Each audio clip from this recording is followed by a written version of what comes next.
Alright, so this is the main protest stage. You can see it's being televised. And there's quite a few people here, but it's not like, I mean, it's not like what the pictures look like from over the weekend, but maybe it was just, you know, angle magic that made it look like there were more people than there were. I mean, there's a lot of people here. But I don't think that they're going to be overthrowing any governments anytime soon. They're probably just making a point. Oh, here, there's the king. He's overseeing proceedings. Alright, so this lady is escorting us, and she's taking us to the boat so that we can head out of this area. And she informed me that the area we're going to is where they're giving blood. Thank you. Look at this.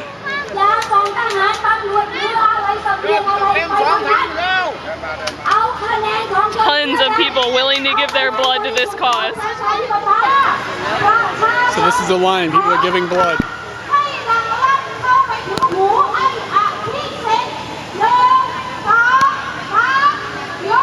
And the purpose of this is to dump it into the streets and protest.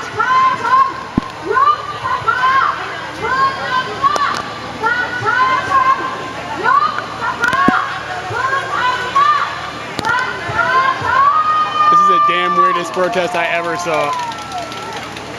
You think they could be giving their blood for, you know, good purposes. I mean, this was arguably a good purpose, but I mean, like, healthy good purposes.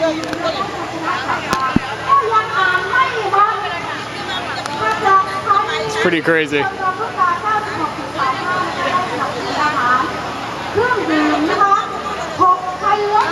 This really has a festive atmosphere. Like, everybody is happy. Big smiles on everybody's faces. They're proud of what they're doing. It doesn't seem to be an angry protest, but they're definitely trying to make a point, and they're getting their point across.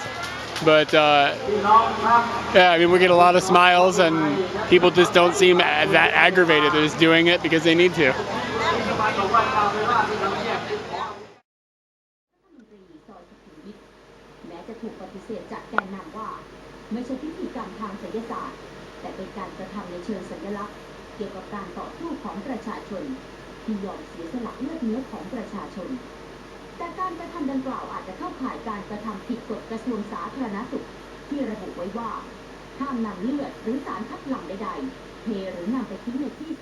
This is some footage that we got off the television the night after the protesters given all their blood. This is kind of the result of what they'd done with it.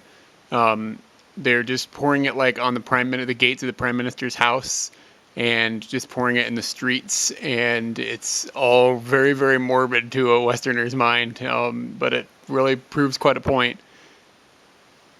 This is kind of a guess. This is what I assume to be a religious leader of some sort that is affiliated with the red shirts, and he is rolling around and putting his handprints in the blood and then putting it on like this wall or this post or whatever. And that's pretty damn gross.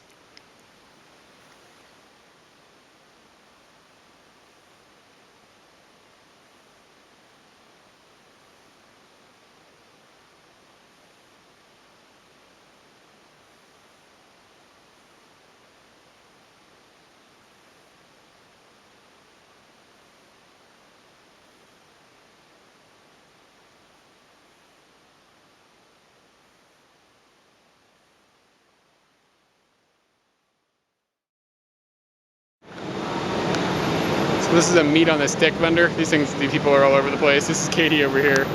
She's cooking herself up a piece of chicken. Is it rubbery and weird, or is it actually good this time? It's rubbery and weird. That's not good.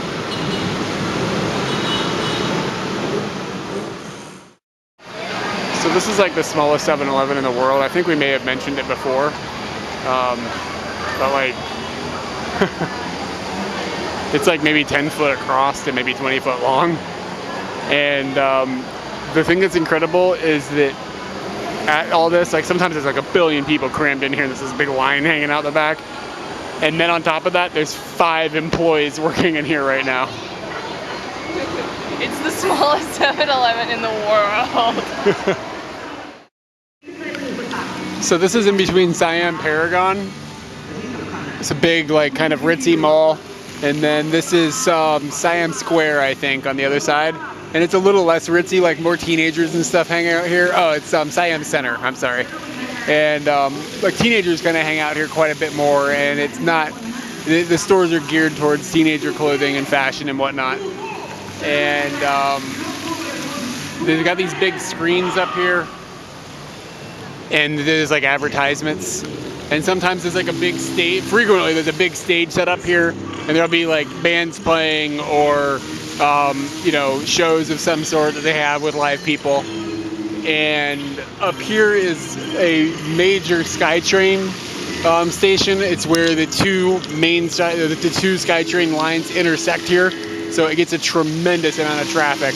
And when you get off the train and you're waiting for it, you can be standing like up here or up on this level, depending on where you're going, and you can watch what's going on over here. So this like area right here is really a very central part of this area of the city.